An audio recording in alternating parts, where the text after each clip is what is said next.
Selling your car through one of these online auction websites can be a really good way to get a better deal for your car compared to, say, a part exchange or going to We Buy Any Car. However, after the recent experience my friend had, I might want to caveat that statement.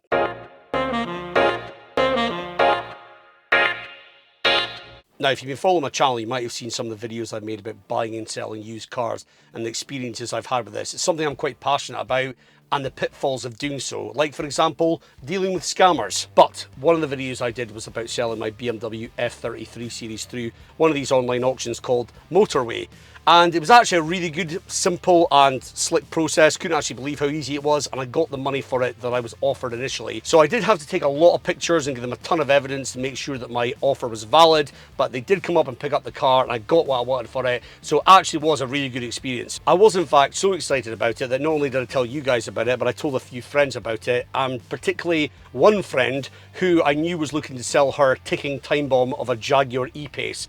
And so she took my recommendation and she went to do the same. So I'm going to tell you the story about what happened to my friend Kirsty, because it wasn't quite as good an experience as I had, and I hope that this story helps other people maybe avoid this happening to them. And just to be totally transparent, obviously this story didn't happen to me, it happened to my friend, and therefore I'm taking this at face value that the information she gave me is totally transparent and honest, but I do trust her implicitly. So I am going to assume that everything that was said here is exactly what actually happened, and you're just going to have to trust me on that. So let's get into it. Okay, so let's go back to the start. My friend Kirsty basically approached Motorway to try and do an online auction for her Jaguar E-Pace because I recommended that one because I'd had a good experience. And essentially she was hoping to then get lots of offers back from dealers to see who would give her the best price for her car. Now, there is a few of these guys out there, and you've probably heard of Car Wow because Matt Watson's like this force of nature and they're a huge channel, and yeah, their marketing's amazing, but there's a few of them out there. But Motorway is the one that I used before, and that's the one that's involved in this story. However, just to recap on what these actually do, is essentially when you first go to them, you give them some basic information about your car, registration, age, mileage, etc. Then they come back with a carrot dangling price to say, we think this is what your car could be worth. But if you want to go further, you then have to do this, and they give you a huge big form basically online that you do loads of pictures and provide loads more information about your car. Then it goes to an auction, and all the dealers in their network get a chance to put a bid in for it if they want to, and then you get offered the highest bid and decide whether you accept it or not. But it's important to say that the condition assessment you give of your car is as accurate as possible. And I mean, there's a line between like, oh, there's a tiny wee blemish, do I bother saying that or not? And I think honestly you shouldn't have to bother saying stuff like that. If your car is a used car, it's going to have stuff like that. But if it has got proper dents and scratches that are noticeable and things that potentially could require a repair before they resell your car, yes, you do want to disclose all of that, because if you don't, it's probably going to come back to bite you when they come to actually see the car. And once you get your highest offer back, it's entirely up to you whether you want to accept or not. You could just knock it back and just basically say, no, this isn't good enough. But if you decide to accept the offer, they then send somebody to your house or to meet somewhere where you meet to basically look over the car and then actually basically take it off your hands and take it back to their dealership. That's how simple it's meant to be. Now, Kirsty's car is a 2018, and it's also a Jaguar, so it's not the most reliable car in the world. One of the reasons why she was desperate to get rid of it, but that's another story. And so it's old enough that essentially it's going to be assumed to have a few bits of wear and tear, but it's not so old that you think it's probably falling apart under the hood, or at least you would normally say that about other cars. With a Jaguar, possibly not. But anyway, generally speaking, this is not a car that was old enough or high enough mileage that it would be considered a flight risk. But there was a bit of damage on the car, and she fully disclosed this, and this is a really key point. There was a dent in the bumper on the front, and she took clear photos of it and a big description of it as well. There was also a few scratches that she disclosed, and there was also damage to the alloys, which she took clear pictures of. And I don't have the pictures because you have to put it directly into the app, so she took them through the app, which is annoying, so I'd love to prove that point, but I'm taking her word for it that these were significant enough scratches that it was pretty blooming clear that they probably would need refurb before resale. Now, I ran a report on her car to just see roughly what sort of different figures it would be on paper suggested to get, and for an auction, if you were to take it to a proper in-person auction, it was coming in at around 12,700 you'd be hoping to get for that. If it was going on a forecourt, it was going to be around the 15 grand mark if you were buying the car. And she got offered, as her initial sort of dangle carrot type offer, when she put in the basic information, 12,200. So we're not too far off the in-person auction price, if you like. And that's the kind of starting point that will get whittled down once all the dealers have actually looked at the condition assessment that's been put in and then make their bids. So she gets back a few offers, and the top offer was £11,000. Okay, that's like £1,200 less. So you would think that's probably kind of indicative of the fact that they've looked at it and gone, there's a dent in the front, there's a few scratches, we need to refurb the alloys, taking into account all of those repairs potentially, and that's where they've kind of come to that £11,000. So it's not a particularly great offer, but at the same time, you kind of think, well, you know, assuming you've been honest enough in the condition assessment report, which Kirsty is adamant she was, then that should really be the price unless there's some nasty surprise that she's missed. Now, I really want to expose the dealer that's involved in what happened next, but because this didn't actually happen to me, there's limits on how far I want to push this and really kind of get into opening a can of worms where I might have the dealer online like arguing with me or complaining to YouTube or whatever. But let's just say they're Luton based. That's all as far as I'm going to go. But this independent dealer that came back and said, yep, we'll offer you 11 grand, that was the best offer she got, she accepted it. They were then in touch with her to arrange the logistics, and that basically meant flying somebody up from Luton to Aberdeen, she actually lives nearer Dundee, and then taking a train to Arbroath, where Kirsty was nice enough to actually agree to meet him at the train station and try and do the deal there. So that's quite a lot of logistics and cost that this person needs to bear just to physically come and get the car. So the boy turns up and he, first of all, does a fairly detailed inspection of the car. In fact, she said he went around every panel, every inch of the car, spent absolutely ages going over every detail, looking at the wheels in detail. He lifts up the hood, I'm not American, the bonnet, and even takes the cover off of it. He's properly inspecting this car, way more than they would ever do if you were actually part exchanging a car, for example. So already the scene was set that this guy was really taking this seriously. He then has a look at the service history, which had been disclosed as being part history because it used to be Jaguar full OEM servicing, but she did then go to Halfords latterly. Maybe wasn't the best move in terms of helping the valuation, but it was still disclosed that it was part service history, so there was no surprises there either. He then asks for a test drive. Now this is the bit where I'm like, is this actually something that you should or shouldn't be allowed to ask? Because when I sold my BMW, the guy that came up for it, there was never any mention about needing a test drive, and when he turned up, I picked him up from the bus station near where I live and drove him back to my house, and that was essentially his test drive of my car. He didn't drive the car, and I wasn't going to let him drive it either, but yeah, he was happy to see that clearly it was a sound car mechanically and on the road from that. But this guy, he's like, I want to test drive it, and Kirsty just kind of assumed that this was like the done thing and went along with it. And okay, yeah, that's quite an easy mistake to make. But at no point did he say, by the way, I've got trade plates, or here's my insurance credentials, or anything like that. He just drove her car, so you can't even be sure that he actually was insured to drive it. And it's not like he just went round the block either. The boy was out in the car for like 20 minutes to half an hour, and she's sitting in the passenger seat thinking, when the heck is this guy going to be done? They were up the dual carriageway and everything. Absolutely ridiculous. So the guy's literally vetting this car to an inch of its life. And then when they got back, he says, I just need to go and make a phone call. And he goes away, phones the dealership, and then comes off the phone and he says to her, so yeah, I've discussed it with the dealership, and you know, having reviewed the condition of it, you know, the fact that the wheels will need refurbished, there's a dent in the front, the part service history and all that, the most we can offer you is 8.5 grand. What?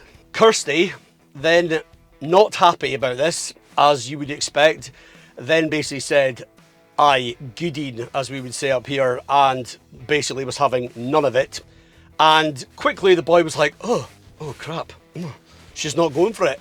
And he's like, oh, maybe I could go make another call and see if there's anything more we could squeeze out of this here. She'd seen enough. She could tell clearly that this boy was just taking the absolute piss and really just being quite insulting with such an offer. And this is absolute gold.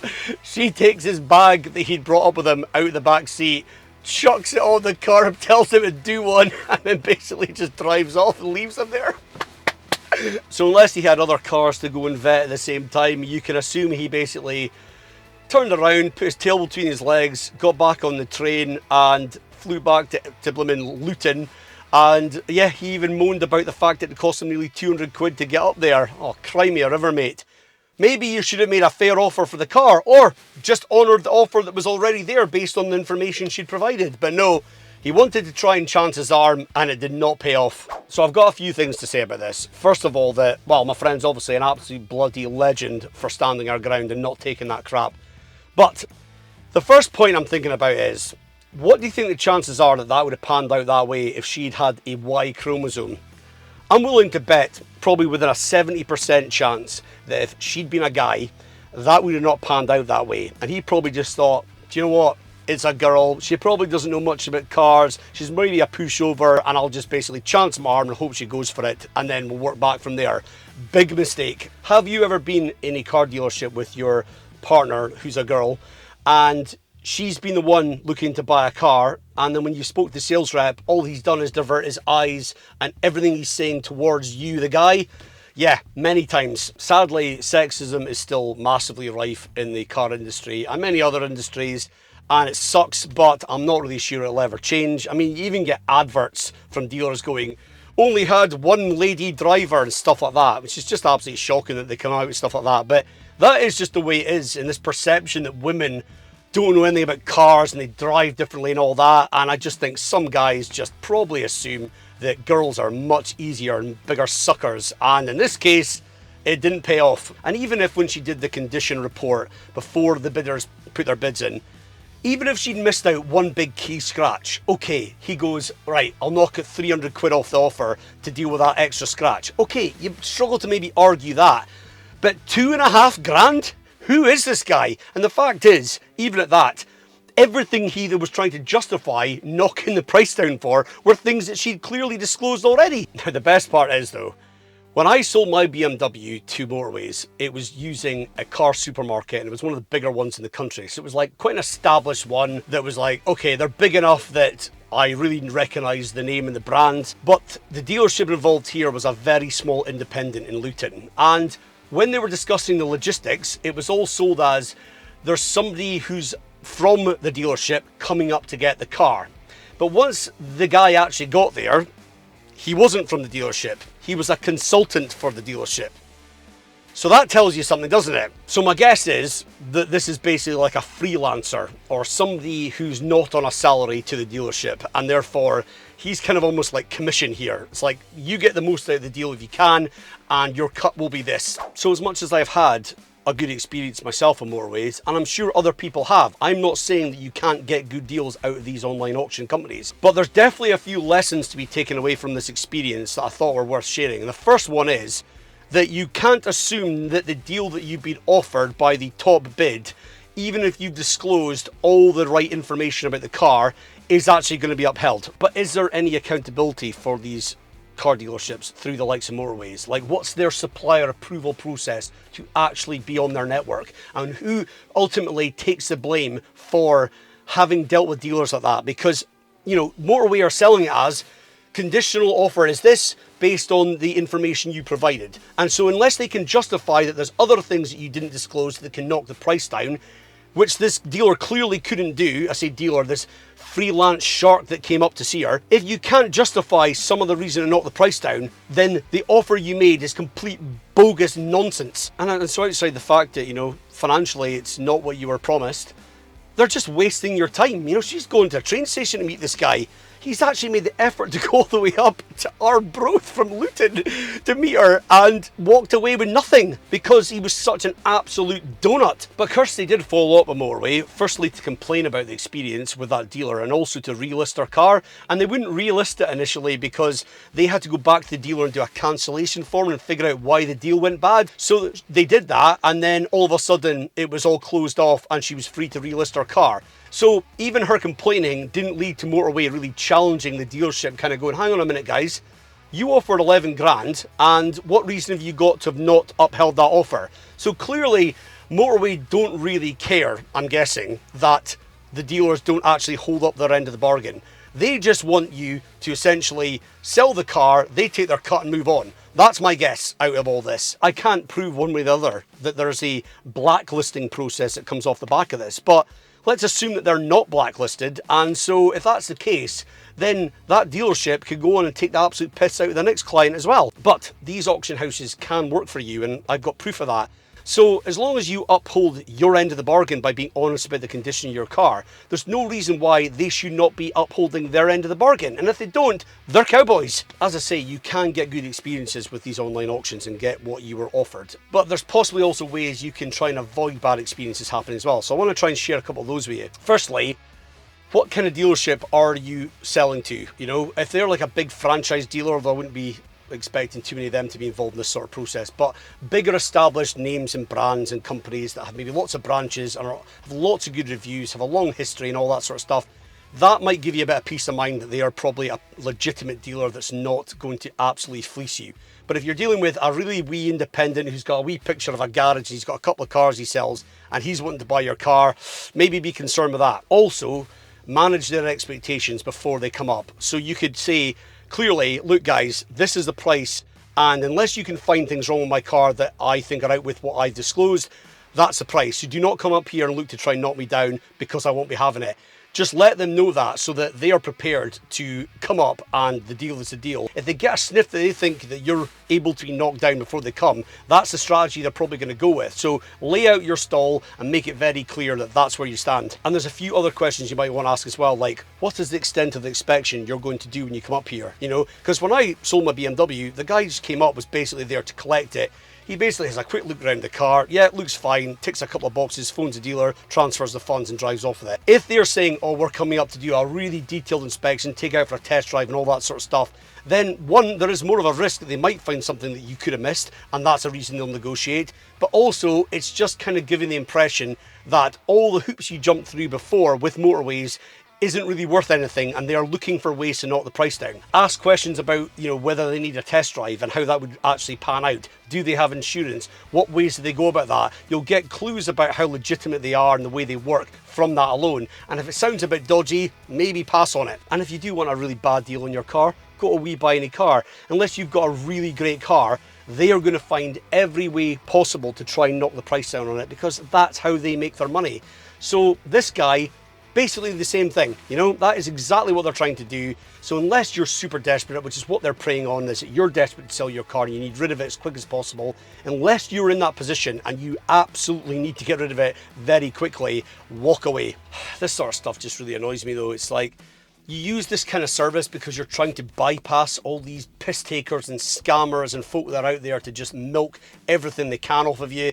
And essentially in the end, what was it? It was kind of just like the equivalent of a We Buy Any Car mobile rep, you know, like there was nothing different about it. They've lured you in with a price, they've knocked it down, and then they've tried to knock it down again, you know? So it's just like, is there anyone out there who's honest anymore when they're trying to buy and sell cars? It just feels like it's just a never-ending, complete and utter mess. And I'm sure guys like that win some and lose some, you know? Every time he chances his arm, he might get some sweet old lady who will then just go, okay dear, yeah, knock another 2.5 grand off if that's what you think, and go for it. And boom, he's going to walk away feeling great about himself, but he's actually a complete and utter bell end, you know? But that is the way it is. And so you just need to be as informed as possible and be strong enough to stand up to these people. And I'm so proud of my friend for basically just telling him to do one, because absolutely that was the right call in the situation.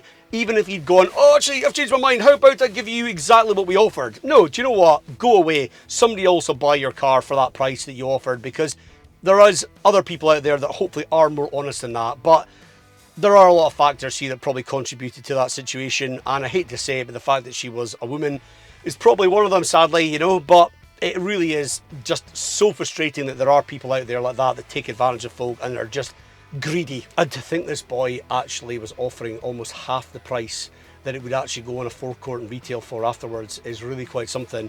Take your hat off to this boy, because if that had actually come off, he'd be making an absolute killing out of that car. But thankfully he's not, and all he's got is a nearly 200 bill cost and a complete wasted day for coming all the way up here and going back again. Anyway guys, I hope you enjoyed this video, and if you did, please do give it a like, share it as well, and don't forget to subscribe if you want to see more content like this and others about cars, car reviews, etc. Loads more coming up the channel. And leave me a comment as well with your thoughts and experiences on selling your car through online auctions, because there will be good and other bad ones. I'd love to hear about that stuff, because this is all good knowledge for me to build up about the car industry, which I can then share back to you in the future. Thanks for watching, and I'll see you in the next one.